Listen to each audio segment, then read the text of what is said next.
શું બનાવવાનું છે મમ્મી? આજ આપણે સુરતની ધારી બનાવવાની છે. એટલે જો આ મોળો માવો લઈ લીધો છે, કાજુ બદામ ખાંડ નાખી છે, કાજુ ખાંડ નાખ્યા છે, પિસ્તા ખાંડ નાખી છે અને એલચી ખાંડ નાખી છે ને આ ખાંડ પીસી નાખી છે.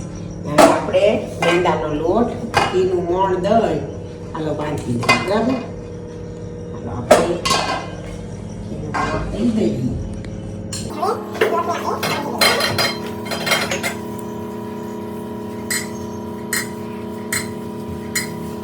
જો આપણે લોટ બંધાઈ ગયો છે. બરાબર, એટલે હવે લોટને હાથથી મૂકી દેવાનો છે. હવે આપણે થોડોક શેણાનો લોટ, હવે આપણે શેણાનો લોટ શેકી નાખવાનો છે ઘીમાં. બરાબર,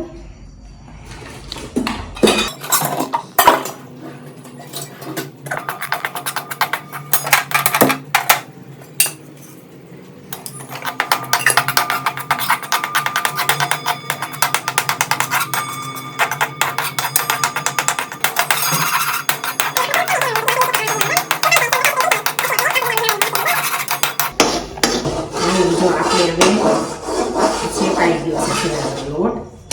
હવે આ કાજુ બદામ પિસ્તા ને એલચી આપણે નાખી દઈએ. બરાબર, ને હવે ગરમમાં આપણે માવો નાખી દઈએ. બરાબર, ગેસ કરી દઈએ, બંધ મિક્સ કરી દઈએ. બરાબર,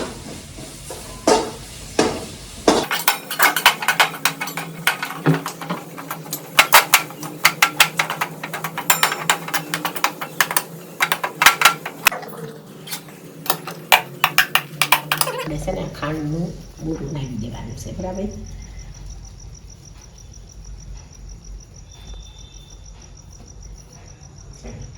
દીધું છે આપણે. આપણે જો આ ખાંડનું બૂરું નાખી દીધું, બધા મિક્સ કરી દેવાનું છે. બરાબર,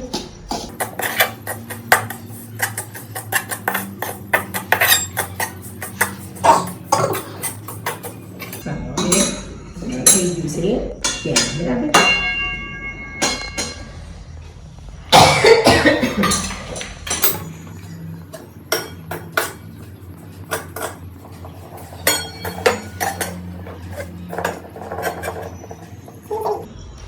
હવે ઠરી જાય ને એટલે આપણે બોક્સ ઓલા પાડીને ગોળ પછી પૂરી વણી નાખી. ચાલો પછી દેખાડી લઈ લીધી છે. હાલો હવે આપણે નાની વાટકી લઈ લીધી છે.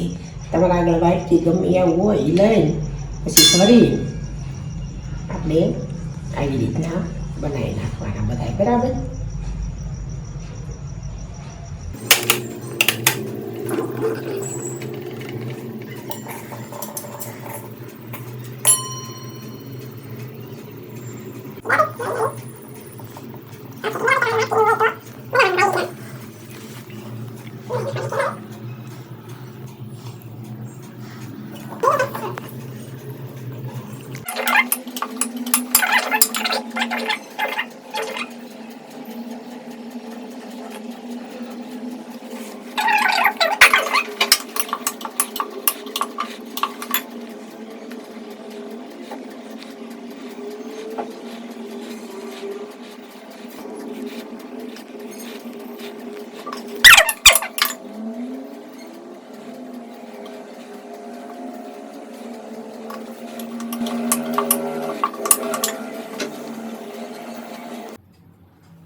ચાલો આપણે છે ને આ ખાંડમાં થોડું ઘી નાખી પછી આપણે તળી નાખીને પછી આપણે કાઢીને બે બાજુ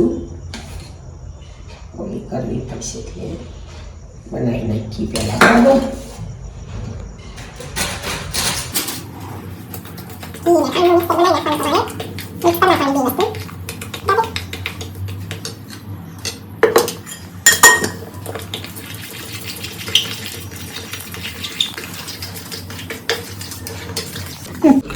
મિક્સ. બરાબર, હવે આપણે તળી રાખીને પછી અંદર બોળી બોળી મૂકતા જાય પછી ફ્રીઝરમાં મૂકી દઈએ.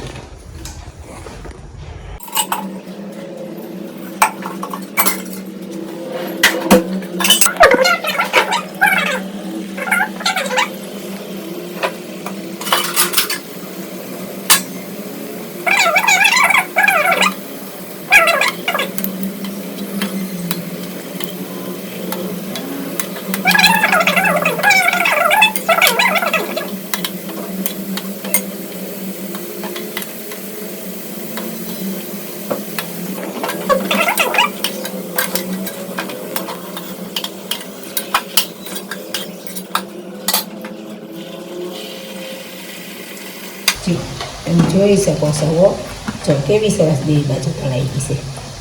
એટલે આ છે ને દાજની નહીં નોસ્ટિકમાં મસ્ત તળાઈ છે. બરાબર, હવે આપણે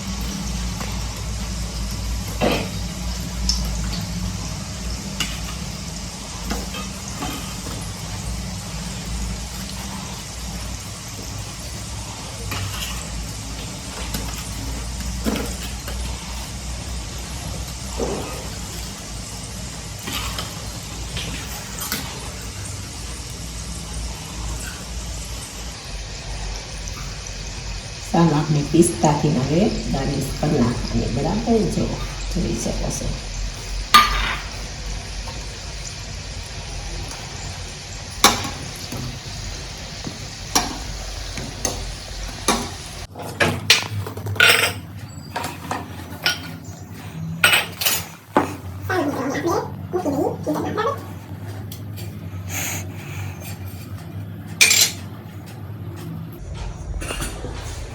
જોઈ શકો છો તમે કે આપણી ધારી બની તૈયાર છે. બરાબર, હવે આપણે ફ્રીઝરમાં મૂકી દઈએ પછી તમને બતાવી ટેસ્ટ કરવા. બરાબર, ચાલો બની ગઈ છે આપણી ધારી.